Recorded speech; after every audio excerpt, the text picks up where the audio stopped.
విజ్ఞానం చెందింది కూడా అక్కడనే. అక్కడ చెందింది మనము ఎప్పుడైతే సోమనాథ్ పోతామో సోమనాథ్ నుంచి ఒక 40-50 కిలోమీటర్ల దూరం ఉంటుంది. అదే విజ్ఞానం చెందింది. మీరు ఎప్పుడన్నా అనుకోకుండా ద్వారకకు వెళ్ళినట్లయితే కంపల్సరీ మీరు ఆ ప్రదేశాన్ని చూసి రావాలి.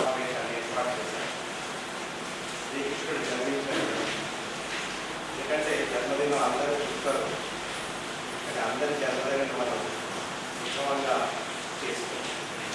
ఎందుకంటే జన్మ శ్రీకృష్ణుడు ఇంకా ఇంట్లో అవతార పురుషుడు. ఈ శ్రీకృష్ణుడు పుట్టినటువంటి జన్మాష్టమి నాడు అతన్ని కలుసుకుంటున్నాం.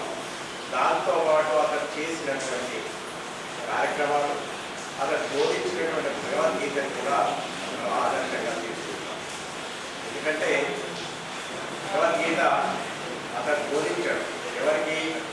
తన యొక్క భావమత అయినటువంటి అర్జునుడు. ఎప్పుడు బోధించాడు? యుద్ధంలో, కురుక్షేత్ర యుద్ధంలో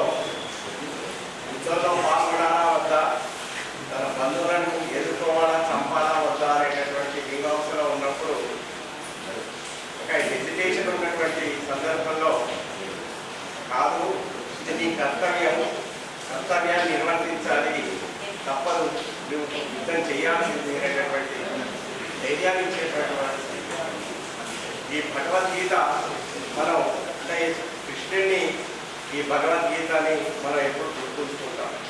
ఎందుకంటే కృష్ణుడు చెప్పినటువంటి భగవద్గీతలో మోక్ష సాధన గురించి చెప్తాడు. మోక్షం అంటే అన్నిటి నుండి ఒక లిబరేషన్, మోక్షం అన్నిటి నుంచి బయటపడవాలి, సంతోషం కొరకు, జీవితంలో సంతోషం రావాలి అనేటటువంటి దానికి చాలా మార్గాలు ఉన్నాయి, చాలా యోగాలు ఉన్నాయి. దీంట్లో ఏమిటంటే శ్రీకృష్ణుడు చెప్పినటువంటి యోగం ఏమిటంటే కర్మయోగం.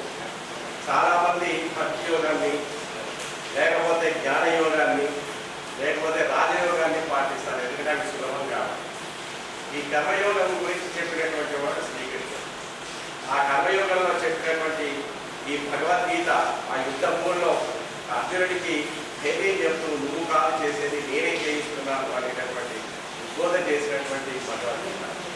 ఏమన్నాడంటే, నేనే పుడతాను సార్, యథా ధర్మస్య గ్లాని భవతి భారత అభ్యుత్థానం అధర్మస్య అని చెబుతూ, ఎప్పుడైతే ధర్మం నశిస్తుందో అప్పుడు నేను పుడతాను, ధర్మాన్ని పునరుద్ధరించగలుగుతాను. కాబట్టి నేను పుట్టాను, నువ్వు చెయ్యాలి, నేను చేసినట్టు చెప్పింది చేసినట్టు. నీకు ఇక్కడ కర్మం ఫలితం అనేటటువంటి ఆశించకూడదు. ఎందుకంటే మనం చేసేటటువంటిది ఏ పని చేసినటువంటి ఆశిస్తాం, ఫలితాన్ని ఆశిస్తాం.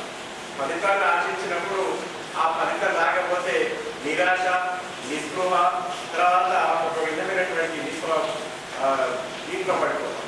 కాబట్టి ఆయన ఏమంటారంటే, నువ్వు చేసేటటువంటి పని చేస్తూనే ఫలాన్ని ఆశించకు. ఫలాన్ని ఆశిస్తే ఎప్పుడైనా దుఃఖమే కలుగుతుంది.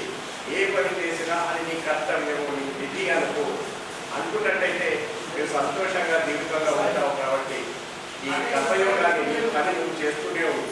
ఎందుకంటే చాలా మంది ఏంటంటే మనం సులభమైన భక్తి మార్గం ఒక పని చేయడానికి భగవంతుడు చెప్పాడు, ఆ పని చేస్తూ ఉండాలి, దాని ద్వారా మోక్షాన్ని సాధించవచ్చు. ఫలితాన్ని ఆశించకు, ఫలితాన్ని చెయ్యు, ఆశించు. ఒకవేళ రాకపోయినా దుఃఖం పడకూడదు అనేటటువంటి బోధని భగవద్గీత బోధిస్తుంది.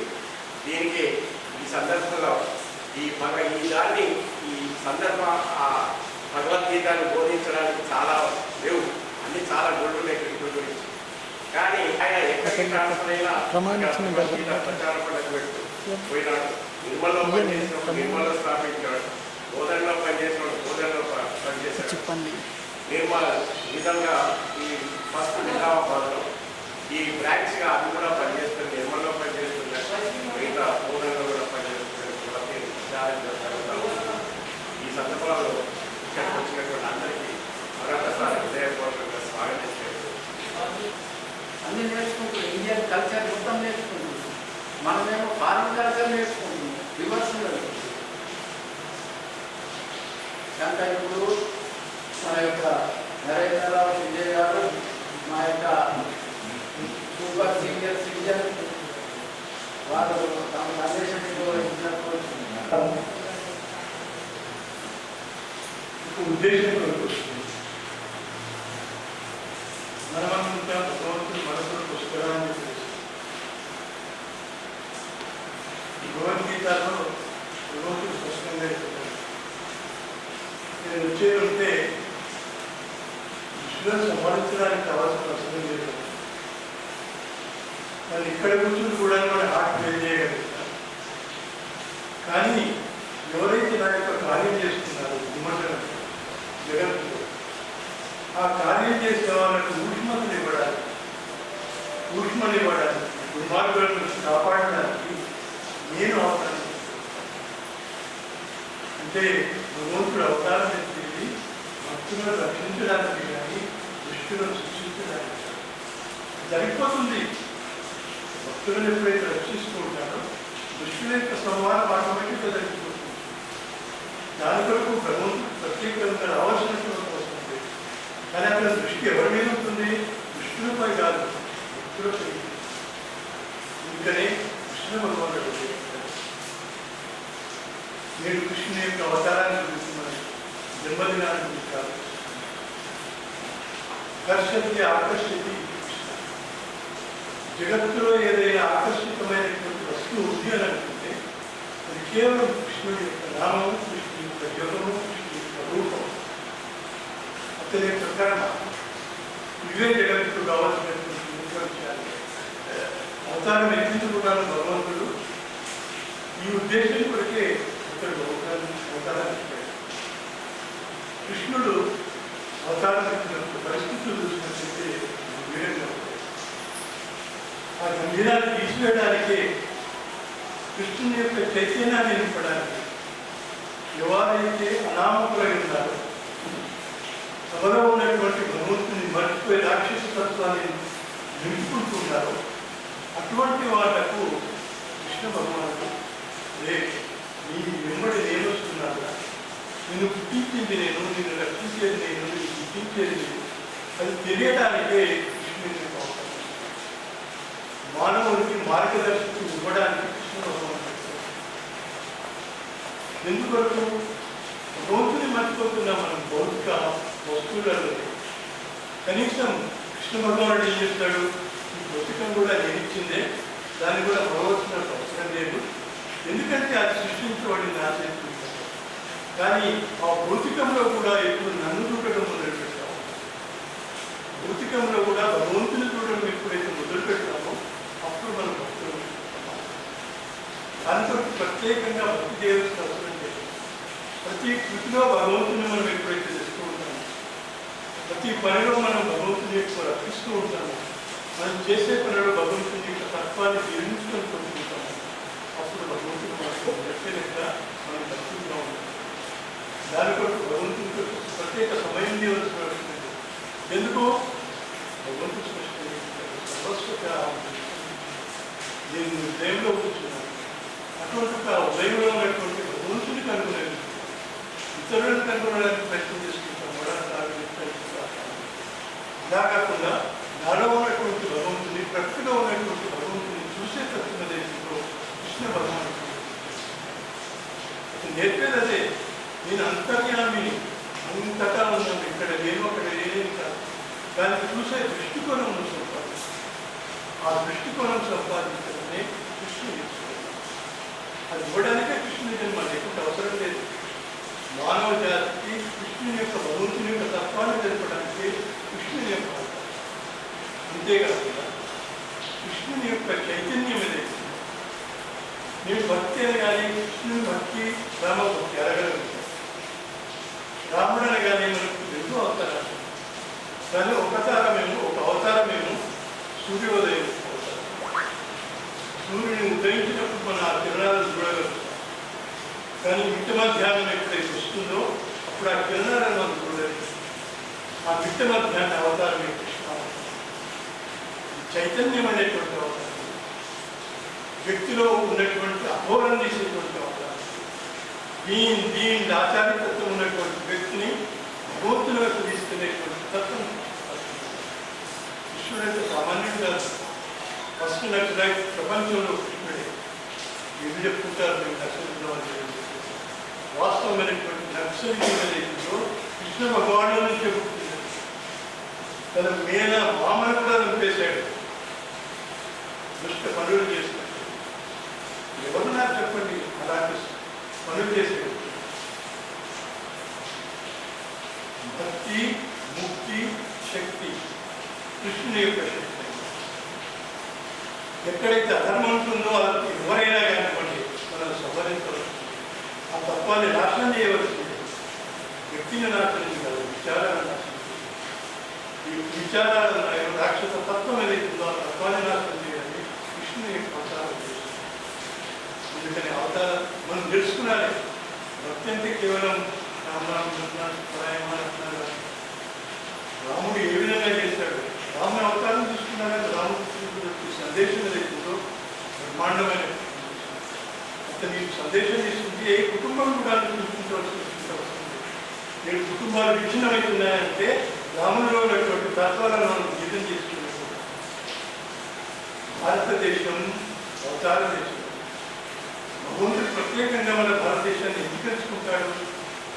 కృష్ణుడు కాదు, అతను వ్యక్తులు ఇక్కడ ఉన్నారు కాబట్టి కొన్ని కోట్ల సంవత్సరాల నుంచి ఇక్కడ అనేకమైన వ్యక్తులు ఏదైతుందో తత్వాల వైపు ఇక్కడ గుర్తాయి భగవంతుడు స్వయంగా వచ్చాడు. అలాంటి భగవంతుని మనం నిరంతరం గుర్తించేది ఉంటుంది. అందులో కృష్ణుని యొక్క కర్మ కర్మ చేసేది ఉంటే కృష్ణుని కర్మ చేయాలి. కృష్ణుడు చెప్పినటువంటి కర్మ చేయాలి. భక్తి చేసేటుంటే కృష్ణుని యొక్క మార్గాన్ని, కృష్ణుని యొక్క మంత్రం తీసుకునేది ఉంటే కృష్ణుని యొక్క నామాన్ని చెప్పించాలి. మూడు ఉన్నాయి. భగవద్గీత, కృష్ణుని యొక్క జపం, ధ్యానం అనేటువంటి కృష్ణుని యొక్క ధ్యానం చేస్తుంది. శ్వాస మీద ధ్యానం చేస్తుందో అంతకాదు. కానీ బ్రహ్మ నిర్మాణ జ్ఞాపకం ఏదైతుందో, ధ్యానం ఏదైతుందో భగవంతుడు.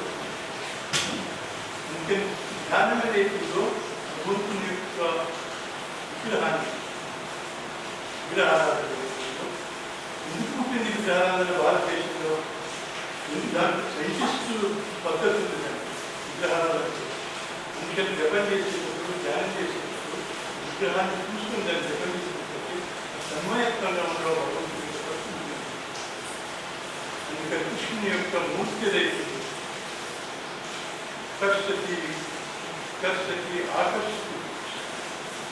అందుకని దానికి ఆకర్షణ చేసిన కృష్ణ తత్వం ఏదైతుందో మీరు రావాలని చెప్పేసి అనుకుంటూ ఈ యొక్క కృష్ణుని జన్మదినాన నేను మర్చిపోకుండా ఇతని కర్మయోగాన్ని మనం చేపట్టాలని నేను ఆ వాక్యాలు తీసుకున్నామంటే ఈరోజు రాదు, రేపు తీసుకున్నామంటే రేపు రాదు.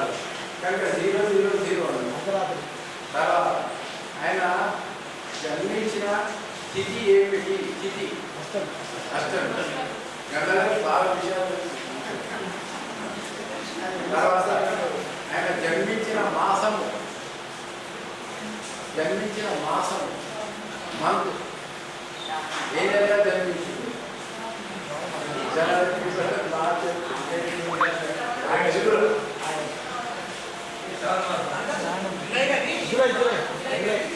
శ్రావణ మాసంలో జన్మించారు. మన అమ్మాయికి కరెక్ట్ చెప్పిండు. అమ్మాయికి హెడ్ మాస్టర్ బాగా చెప్పిండు. అయితే ఈ విధంగా మనము కృష్ణుడి గురించి తెలుసుకున్నాము. అయితే శ్రీకృష్ణుని మధురలో ఏమంటారు తెలుసా? కన్నయ్య అని. ఒక్కొక్క ఏరియాలో ఒక్కొక్క పేరు. కన్నయ్య ఒడిస్సాలో, మనం ఒడిస్సా ఉండడం కదా, జగన్నాథ్. ఇస్కాన్ వాళ్ళు చేస్తుంది కదా, జగన్నాథ్ జై జగన్నాథ్ అంటే కృష్ణుడు. మహారాష్ట్రలో విఠోబా,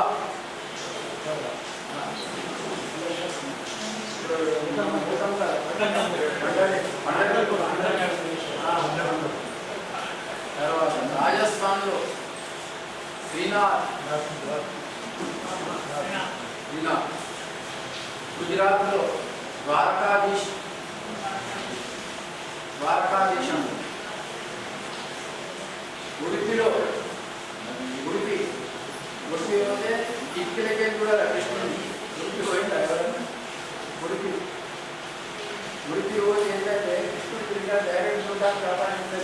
చిన్న కిటికీ ఉంటుంది. చిన్న కిటికీ అంటే ఒక 2 ఫీట్లు బై 2 ఫీట్లు ఉంటుంది. కిటికీలకి వెళ్ళిపోయి కూడా ప్రతి శుక్రవారం నాడు 6 భగవద్గీత పూజిస్తారు. కనుక ఎవరైనా రావచ్చు, ఎవరైనా వినచ్చు. కులం లేదు, మతం లేదు, ఏం లేదు. ఫీజు లేదు, ఫీజు లేదు. ఇంకా టిఫిన్ కూడా ఇస్తాం, ప్రసాదం మసాలా. కనుక మీరు కంపల్సరీ రావాలా. మన దయానంద పొద్దు దయానంద గారు చాలా విషయాలు క్లుప్తంగా చెప్తున్నాడు, అర్థమయ్యేటట్టు. మళ్ళీ నిన్న 3 రంగుల జెండాల గురించి కొత్త రకంగా చెప్తున్నాడు.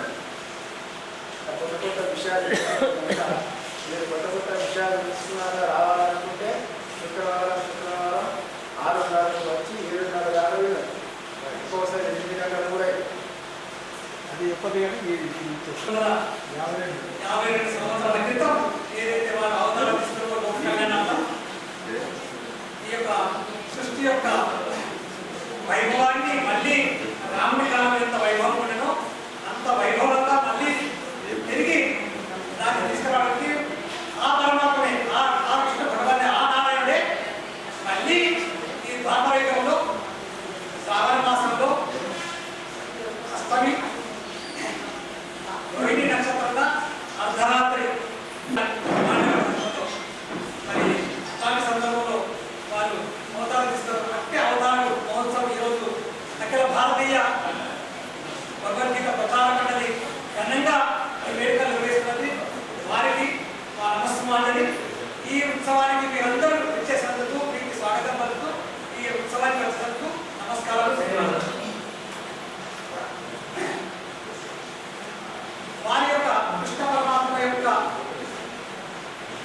వైభవము, వారి యొక్క లీలలు,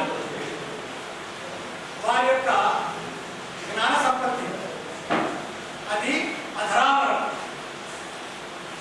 దానికి ఇక తక్కువ సమస్త మానవాళికి కేవలం కృష్ణుడు యొక్క తత్వం ఏతుందో, ఆయన యొక్క జ్ఞాన సంపత్తి ఏతుందో, ఆయన యొక్క లీలలు వైభవం ఏతుందో ఈ సృష్టిలో ఉన్న సమస్త మానవాళికి అవసరం. కుల మత వర్గ దేశ భాష ప్రాంతాలు భేదం లేకుండా అందరికీ అవసరం.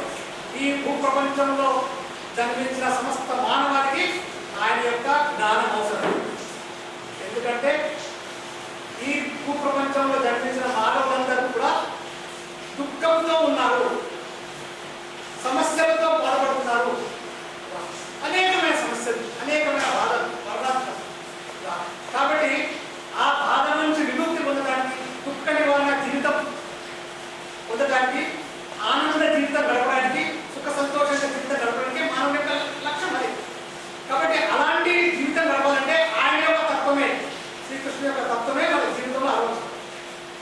అంతకంటే ఇంకొక ప్రపంచంలో ఇంకొక మార్గం లేదు, ఇంకొక జవాబు లేదు. అదే ఆయనది. అలా మనం జీవించడానికే మళ్ళీ గుర్తు చేసుకుంటాం. ఆయన తత్వము నా జీవితంలో ఎంతవరకు నేను స్వీకరించాను, ఎంతవరకు ఆస్వాదించాను, నా జీవితం యొక్క లక్ష్యం ఏదైతుందో, గమ్యం ఏతుందో అది నేను ఎంతవరకు నెరవేర్చుకున్నాను. కాబట్టి దాని మీద మనం ఆలోచించవలసిన అవసరం ఉంది. అదే ఆలోచించడానికి ఈ యొక్క మనం ఈరోజు ఆయన ఉత్సవాన్ని ఇంత ఘనంగా అఖిల భారతీయ భగవద్గీత ప్రచార మండలి వారు నిజంగా గవర్నమెంట్ ఎంతమంది చేస్తున్నారు? చాలా తక్కువ మంది వస్తారు, 10 లక్షలు. కానీ అందరూ గుర్తిస్తలేరు. ఏం గుర్తించలేదు? 2 విషయాలు గుర్తిస్తారు. ఆ కృష్ణ పరమాత్మ ఏదైతే తీసుకుందో మనకు ఆదర్శంగా ఆయన ఒక సింబాలిక్ తీసుకోవాలి. ఆయన వెనుక తత్వాన్ని మనం అర్థం చేసుకోవాలి. 2 ఒకటేంటి, అందరూ దుఃఖంలో ఉన్నామని గుర్తిస్తారు. అందరూ సమాజంలో సమస్త మానవులందరూ సమస్యలు దుఃఖంలో గుర్తిస్తారు. ఒకటి. రెండవది ఏంటంటే మనం అందరం ఆయన ఏదైతే ఆ దేవకి అందరికి జైల్లో పుట్టాడో, ఆయన జన్మనిస్తున్నాడో, మనమందరం కూడా జైలు లాంటి జీవితం చేస్తూ ఈ యొక్క భూప్రపంచం అంతా ఒక జైలు, ఈ భూప్రపంచం అంతా ఒక పాఠశాల. ఈ 2 గుర్తుపెట్టు. ఇది ఒక పాఠశాల ప్రపంచం. ఈ ప్రపంచమైన పాఠశాలలో పాఠాలు నేర్చుకునే పెడతారు. మన జీవితంలో సంఘటనలు జరుగుతాయి, ఘటనలు జరుగుతాయి, ఎన్నెన్నో వస్తాయి. ప్రతి సంఘటన నుంచి పాఠం, ఒక గుణపాఠం. ఆయన కృష్ణ పరమాత్మ ప్రతి నుంచి ఒక పాఠం, గుణపాఠం. ఆయన యొక్క లీల నుంచి ప్రతి లీల అందులో నుంచి ఒక తత్వం మనకు నేర్పుతుంది, ఒక గుణపాఠం నేర్పుతుంది, ఒక పాఠం మన జీవితంలో ఎలా ఉండాలో ఎలా ఉండకూడదు. ఆ రెండు కూడా మనం అన్ని చేసుకోవాలి, బాగా గ్రహించాలి. ఇదంతా మనం చక్కగా భాగవతాన్ని మనం పరిశీలన దృష్టి చూస్తే మనం చక్కగా మనం తెలుస్తుంది. భాగవతం అనేది భాగవుతాం. ఎవరైతే భాగవతం చదువుతారో బాగవుతాం. అందరూ భాగవతం అంటే జీవితంలో ఆనంద స్థితి చెందుతాం. భాగవతం అంటే ఆనంద స్థితి ఉంది. అది శారీరక ఆరోగ్య సమస్యలు కావచ్చు, లేకపోతే ఇంటి సమస్యలు కావచ్చు, లేదా పక్కింటి వాళ్ళ సమస్యలు కావచ్చు, లేదా ఆర్థిక సమస్యలు కావచ్చు, సామాజిక సమస్యలు, ఏదో ఒక సమస్య ప్రతి వాడు ఉదయం నుంచి పడుకునే వరకు ఏదో ఒక రకమైన సమస్యలో జీవిస్తున్నాం. బాధ, ఒక బాధ. దాని నుంచి మనం ఎలా బయటపడాలి, దాన్ని ఎంత చక్కగా సునాయాసంగా ఒక వెన్నెలో వెంట్రుక పడితే సునాయాసం ఇచ్చుకుంటుంది. ఏమాత్రం అదే పిడికలు పడితే తీసుకుంటుందా? పిడికలు పడడానికి అది తెగిపోతుంది. అలా జీవితం పిడికలు మన యొక్క ఇంద్రియాలు ఇవన్నీ కూడా వెన్న మనగా మృదుగా మారాలి. అందుకోసమే ఆయనకు వెన్న అంటే చాలా ఇష్టం. వెన్న నుంచి కూడా మనం నేర్చుకోవాలి. ఎందుకంటే కృష్ణుడి నుంచి మనకు అంత నెగటివ్ ఉంది, పాజిటివ్ లేదు. కానీ ఆయన జీవితం అంతా పాజిటివ్. మనకు నెగటివ్ అనిపిస్తుంది, ప్రతి విషయంలో పాజిటివ్ తీసుకోవాలి. పాజిటివ్ తీసుకోవాలి, దొంగతనం ఎందుకు, ప్రతి దాన్ని ఎందుకోవాలి. అయితే మనకు మొట్టమొదటి ఏంటంటే ఆయన అర్ధరాత్రి జైల్లో నిర్వహిస్తున్నాడు. దాని వెనుక ఉన్న రహస్యం ఏంటి? అందరూ సమస్తమైన మానవులందరూ కూడా ఇలానే అజ్ఞానంలో, చీకట్లో జైలు ఒక బందీ ఆవిడ మనకి ఈ శరీరంలోకి వచ్చాం. జన్మ మన కర్మ అనుసరించి మన జన్మ తీసుకున్నాం. మన కర్మ గత జన్మలో చేసిన ఈ యొక్క కర్మల పరంపర నుంచి ఈ జన్మ వచ్చింది. ముక్తి, మోక్షం, ఆ స్వేచ్ఛ ఎలా పొందాలి, ఇది మనకు కృష్ణుడు నేర్పుతాడు. ఆయన లీల ద్వారా నేర్పిండు. ఆయన భగవద్గీత ఏదైతే రహస్యం ఆ యొక్క భారత రాజ్యాంగంలో అంటే కౌరవుల పాండవుల యుద్ధంలో ఆ రంగంలో అప్పుడు నేర్పాడు ఆ జ్ఞానం భగవద్గీత. అని మన జీవితం కూడా ఒక కురుక్షేత్ర రణరంగమే. నిరంతరంగా ఉదయం అంటే పాండవులు కౌరవులు ఇద్దరు అంటే పాండవులు అంటే మంచివారు, ఉత్తములు, సాత్విక బల సంపన్నులు, దైవీ సంపద. వీళ్ళందరూ ఎవరు? కౌరవులందరూ రాక్షస బలం. అంటే రాక్షస బలంకు దైవం అంటే అందరినీ ప్రేమించేవారు, నిస్వార్థంగా నిలబెట్టి సహాయ సహకారం చేసేవారు, సేవలు అందించేవారు అంతా కూడా దైవిక సంపద. రాక్షసి బలం ఎప్పుడు కూడా స్వార్థం గురించి, నా గురించి, నేను ఎలా బాగున్నాను, నా గురించి, నా ఇల్లు, నేను, నా కుటుంబం, ఎదుటి వాళ్ళు ఏమైనా సరే, సమాజం ఏమైనా పర్వాలేదు, ఎట్లా ఉన్నా పర్వాలేదు, నేను బాగుండాలి, నా యొక్క రాజ్యం విస్తరించాలి, అంటే నా సంపద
కొన్ని నియమాలు పెట్టాడు, కొన్ని నిబంధనలు పెట్టాడు, కొన్ని సూత్రాలు పెట్టాడు. ఆ సూత్రాల ప్రకారం, ఆ నిబంధనల ప్రకారంగా జీవితం మనం గడవచ్చు. ఎందుకంటే ఆ 83,93,99,999 జీవులకు బుద్ధి లేదు, ఆలోచించే జ్ఞానం లేదు, ధర్మాధర్మ విశిక్షణ లేదు, న్యాయమైన విశిక్షణ లేదు. ఒక్క మానవుడు లేదు, బుద్ధి లేదు, ఆలోచించే ప్రయత్నాలు. Man is a social Animal, but man is a rational Animal, ఆలోచించే బుద్ధిజీవి. కాబట్టి బుద్ధి ఉంటుంది కాబట్టి నీకు బుద్ధిలో ఉంటుంది. ఎప్పుడైతే ఆ జంతు సామ్రాజ్యం అంటే మొత్తం మనం ఎక్కడ చేస్తాము, ఆ ఖనిజ సామ్రాజ్యము, వృక్ష సామ్రాజ్యము, ఆ పక్షి సామ్రాజ్యము, ఆ తర్వాత జంతు సామ్రాజ్యం, ఆ తర్వాత మనుష్య సామ్రాజ్యం, ఈ విధంగా చెప్ప ప్రయాణం. ఎప్పుడైతే మనుష్య సామ్రాజ్యం దగ్గర నీ బుద్ధిలో 5 తత్వాలు ఇచ్చిందో, మిగతా వాటికి లేదు, ఆలోచించే తత్వం లేదు. మానవుడు 5వ తత్వం వచ్చింది, బుద్ధి ఆలోచించే మాట్లాడే తత్వం వచ్చింది. ఎప్పుడైతే వచ్చిందో అప్పుడు వచ్చింది నీ కర్మ వచ్చింది. కాబట్టి నువ్వు ఆలోచించి ధర్మం ప్రకారంగా, న్యాయంగా, సత్యంగా నువ్వు జీవించాల్సిన అవసరం. ఈ యొక్క సృష్టి నియమాలకు అనుగుణంగా జీవించాలి. భారతదేశంలో ఉన్నటువంటి భారత రాజ్యాంగ ప్రకారంగా ఏ విధంగా జీవించాలో, ఆ నియమ నిబంధనలు ప్రభుత్వం జీవించాలో ఆ విధంగానే సృష్టి నియమాలకు అనుగుణంగా జీవించాలి. అలా జీవించకపోతే ఏమైతే, అలా జీవించిన వారు ఏమవుతుందో ఆ రోజుల్లో కంసుడు, శిశుపాలుడు, జరాసంధుడు, దంతవక్రుడు, ఇలా ఎంతో మంది, కాలయవనుడు, దుర్యోధనుడు, వాళ్ళందరూ బంధువులైనప్పుడు కూడా సంబంధించాల్సింది. మన సారాయణుడు కృష్ణుడు great communist, yes he was great communist, he was statesman, రాజకీయవేత్త కాదు, రాజనీతిజ్ఞుడు. కృష్ణ పరమాత్మ రాజనీతిజ్ఞుడు. ప్రతి రాజకీయంలో నీతి చూశాడు. ఎక్కడ నీతి తప్పలేదు, ఎక్కడ ధర్మం తప్పలేదు, ప్రతి దగ్గర. అది చిన్నప్పటి నుంచి ఎప్పుడైతే మనం ఆ యొక్క ఈ అష్టమిని తీసుకున్నాం, అష్టమి అంటే అష్టమి అంటే అందరూ కూడా చెడకూడదు. అష్టమి అంటే చెడకూడదు, అవును. ఏ అష్టమి అంటే ఏం పంచారు, సప్తమి అంటే నవమి అంటే అష్టమి చెప్తారు. కానీ అష్టమి చాలా మంచిది. అది బ్యాలెన్స్ ఉండదు. 16 కళ్ళు ఉంటాయి కదా, చంద్రుడికి 16 కళ్ళు కదా, ఆ 16 కళ్ళు మధ్యలో ఉండదు. ఇటు -8, ఇటు +8 మధ్యలో. మన జీవితం కూడా విస్తృతంగా ఎవరు పుణ్యము పాపము ప్లస్ ఉండని మానవ రెండు ఉంటాయి. విస్తృతంగా మనం రెండు చేస్తాం. పాపకర్మ చేస్తాం, మొత్తం పుణ్యకర్మ అంటే ఇక్కడ అక్కడ ఉంటాం, మొత్తం పాపం అంటే ఇక్కడ వాళ్ళకి ఇంకో రాక్షసి ఖచ్చితంగా ఉన్నది, లేదా రాక్షితంగా వస్తాయి. మనకు 18వ అధ్యాయం చెప్తారు, ఎవరికి ఏ కర్మం చేస్తే ఏ జన్మ వస్తే 18వ అధ్యాయం అంటే భగవద్గీతలో చక్కగా. కాబట్టి అది బ్యాలెన్సింగ్, మనం కూడా బ్యాలెన్సింగ్ వచ్చాం. కాబట్టి ఎక్కడ వెళ్ళాలి, ఇప్పుడు నేను మైనస్ దిక్కు నుంచి ప్లస్ దిక్కు వెళ్ళాలా, నా జీవితం ఏ విధంగా ఎటు ప్రయాణం చేయాలి, ఎటు ప్రయాణం. చిన్నప్పటి నుంచి మనం ఆ యొక్క సంస్కారాలు, ఆ ఉత్తమైన గుణ సంపత్తి అన్ని కూడా దైవ విచారంతో జీవించాలి, సదాచారం. మన దృష్టి నుంచి ప్రతిదీ చేసి ఎప్పుడైతే ధర్మం ప్రకారం చేస్తుందో అన్ని ప్రకృతి అనుకూలిస్తుంది. ఆయనకు ధర్మం కోసం అంటే ఆయన ఎరుకగా వచ్చాడు. అంటే నేను భగవంతుని రాలేదు, నేను భగవంతుని అనే భావన తీసుకొని వచ్చాడు. అనేకమైన ఆయన లీలలు చేశాడు, అనేక లీలలు చేశాడు. అంటే ఎక్కడైతే జైలకు నుంచి ఆయన బయట వెళ్ళిపోయాడు, ఎక్కడ వెళ్ళిపోయాడు, బృందావనం పోయాడు, అవును కదా. బృందావనం పోయినప్పుడు ఆయనకు ప్రకృతి అనుకుంది. అంత వర్షం పడుతున్నా ఆ పాము పడగ పుట్టింది, కాపాడుతూ వచ్చింది. యమునా నది ఆ యొక్క రోడ్డు క్లియర్గా వేయించింది, పాటించింది. అంటే ప్రకృతి మనం ధర్మం ప్రకారం చూస్తే ప్రకృతి మనకు అన్ని అనుకూలమిస్తుంది, అనుకూలంగా అన్ని. కాబట్టి మనం ధర్మం ప్రకారం ఎప్పుడు ఎక్కడ పోయినాం, ఆ బృందావనం పోయాం. బృందావనం ఏముంది, బృందావనం అంటే జాయిపూర్, ఆ బాల్యమంతా కూడా జాయిపూర్ వేశాడు, హ్యాపీగా గడిపాడు. ఇక్కడ కూడా దుఃఖం, ఇక్కడ జైల్లో అంత దుఃఖం. కానీ ఎప్పుడైతే ఆయన యొక్క ఎరుకతో వచ్చాడు కాబట్టి అక్కడికి పోయడం ఆ బృందావానికి, అక్కడ అంతా కూడా పిల్లలతో అక్కడ చిన్న పిల్లలు. ఆయన గొప్పవాడు అయినప్పటికీ కూడా అన్నింటిలో గొప్ప ఈగో చూపిస్తాడు.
తెలుసుకునే ప్రయత్నం చేద్దాం. నాకు తెలిసినంత వరకు నేను చెప్తూనే ఉంటాను. ఆయన జీవితంలో 2 భాగాలు. Notice point sir. 2 భాగాలు. ఒకటి భౌతిక జీవితము, రెండవది ఆధ్యాత్మిక జీవితం. Negative life and positive life. 2 జీవితాలు. మనకు కూడా 2 జీవితాలు ఉంటాయి సుమా, లేవని కాదు. బాల్యము, యవ్వనము, ఈ 2 జీవితాలు నెగటివ్ జీవితాలు సుమా. కొంచెం కొంచెం కాదు. ఆయన పాజిటివ్ లైఫ్లో అంతే, నెగటివ్ లైఫ్లో అంతే, సంపూర్ణంగా సంబంధించాడు. ఆయన జీవితాన్ని గురించి తెలుసుకుంటే మనకు కొన్ని గమ్మత్తైన విషయాలు. బాల్యం నుంచి యవ్వనానికి వచ్చిండు. ఎంతమంది చేస్తున్నాడు? అది ఆ లెక్క ఏమిటి? మనకు ఆ లెక్క ఉన్నదా? మన సోమవారం పుడతాం, మంగళవారం పెడతాం, బుధవారం చేస్తాం, పొడవారం కూడా ఉంటుంది. ఆయన జీవితం ఎంత క్యాల్కులేటెడ్గా ఉన్నది. 8వ గర్భము, 8వ నెల, తర్వాత 8వ తిథి, 8 భార్యలు. అది ఏమి లెక్క? మనకి అర్థం అవుతుందా? అర్థం కాదు. మళ్ళీ ఇంక గమ్మత్ చేస్తాం. ఆయన ఆత్మరక్షణ కోసం 8 మందిని చంపిస్తామా? మనం చంపుతామా? ఒక్కటి వస్తే పోలీస్ స్టేషన్లో కాబట్టి పోయి మనం బెదిరిస్తుంది. మరి ఆయన జీవితం ఎంత గొప్ప. అది ఎప్పుడు 8 నెలలనే పాలు తాగే వయసు లోపలనే చంపడం శురు చేసిండు. మనం సచిన్ దాకా ఒకరిని చంపుతామా? ఒక్కరిని చంపాము. ఎందుకంటే బతుకు ఒక్కరిని చంపము. మరి విష్ణుమైన జైలు ఆయన జైల్లో పుట్టిండే. ఇంకా జైల్లో పుట్టిండు. ఆయనకి ఏం భయము? జైలు అంటే భయమే లేదు. ఇంకో గమ్మత్తు, 8 మంది భార్యను చేసుకుని పక్కకు పెట్టేసి ఆ రాధా నామ ఆయన ఫోటోలు చెప్తాడు. రాధాకృష్ణుడు. అదేం గమ్మత్తు, 8 మంది భార్యను చేసుకొని ఒక్క మిత్రుడు ఫోటో దిగలేదు. రాధతోనే దిగిండు. ఇదేం లైఫ్? మనం బయట ఆడమిత్రులు మాట్లాడితే ఇంటికి వస్తాం. మాట్లాడితే చాలు. అవతల యువతను మాట్లాడితే మన ఇంటి ఆమె చూసిందనుకో పెట్టేస్తుంది. మన జీవితం చూడు.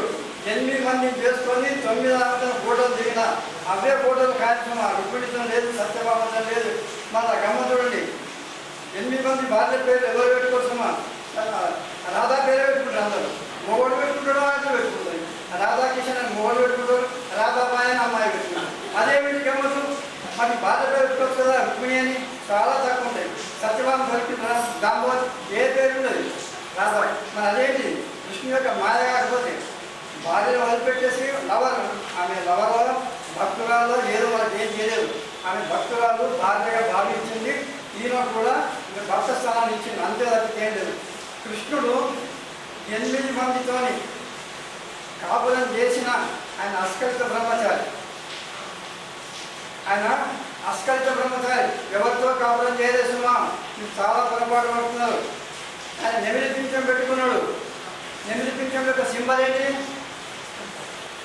నెమిలి పింఛం ఎందుకు పెట్టుకున్నాడు? నెమిలి సంతానం ఎట్టగంటది? సంపర్కం మూలంగా కానది. ఆమె ఆనందమైన కంటి బాధ కాల్సి ఆ కంటి బాధను స్త్రీ నెమిలి స్వీకరించి గర్భం దాల్స్తారు. ఆయన కృష్ణుడు కూడా అంతే. ఆయన భార్యలు కేవలం పేరు మాత్రమే. ఆయన అస్కలిత బ్రహ్మచారి. ఆయన జీవితంలో ఇది నెగటివ్ పాయింట్, మనది పాజిటివ్ పాయింట్. మనం సంసారం చేస్తాం, కాపురాలు చేస్తాం. ఆయన కాపురాలు చేయలేదు. ఆయన 8 భార్యలు, సంతానం కూడా కన్నాడు సుమా. అంటే ఆయన ఏంటి? కేవలం భావ సంతానమే, సంపర్క సంతానం కాదు సుమా. సంపర్క సంతానం అంటే ఒక్కొక్క 10 మంది కూర్చుని ఆ కాలంలో 80 మంది ఒక టీం తయారవుతుంది. తర్వాత 8 భార్యలు చూసుకున్నాడు. అయిపోయింది. ఇంతవరకు ఆయన భౌతిక జీవితాన్ని పరిపూర్ణంగా అన్వయించాడు. మనం ఒక భార్యతోనే పరిపూర్ణ జీవితం గడుపుతున్నాం అనుకుంటాం.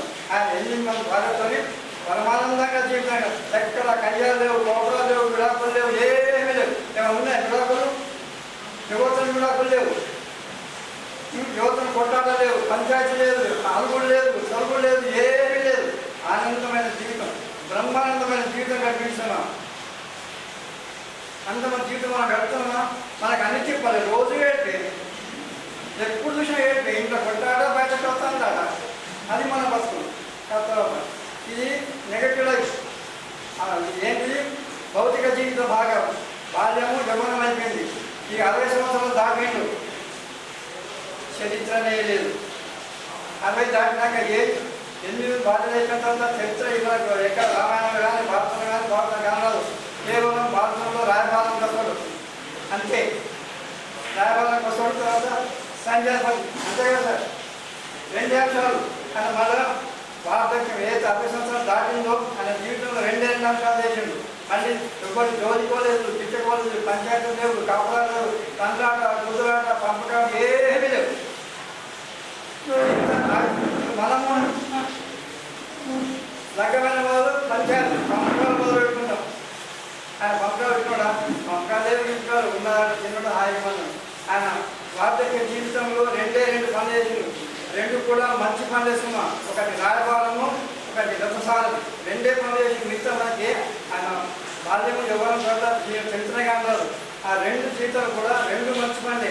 రాయబారం అంటే పంచాయతీ జరుపుకునేవాడు పోయాడు, సక్సెస్ కాలేదు, నో ప్రాబ్లం. మరి 2వది ఏం చేసిండు, యుద్ధంలో భావంలో సహాయకారంగా రథసారథి చిన్న పని. మనం రథసారథి పని చేస్తామా, కొంచెం బండి నడిపిలో అంటే నడిపిస్తున్నా, నువ్వు నడిపిస్తాం. మనం ఆయన బండి నడిపించిండు, నడిపించి ఏం చేసిండు, యుద్ధం చేసిండా లేదు. మరి అర్జునుడిని ప్రోత్సాహపరిచిండా లేదు.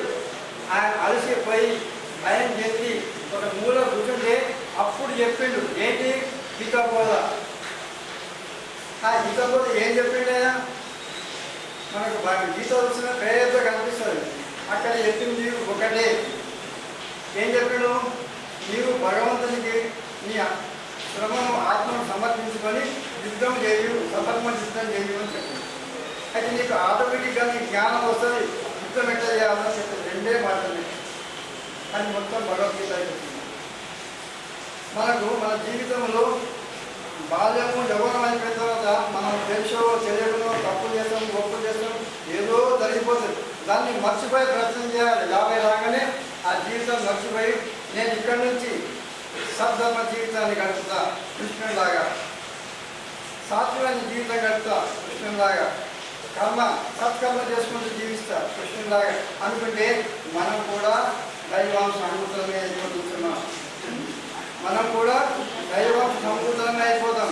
కానీ మనం చేస్తామా, 60 దాటినాక ఇంకా మనవాడికి దాకా కాకపోయా, ఇల్లు కట్టకపోయి డాక్టర్ లేకపోయా, ఇదే ఆలోచన. ఆ ఆలోచన వద్దు సుమా. మనం 50 దాటిన తర్వాత ఒకటే ఒకటి నేర్చుకోవాలి. సద్భక్తితో సత్కర్మలు చేసుకుంటూ పోతే మనకు సద్జ్ఞానం, బ్రహ్మజ్ఞానం వస్తుంది.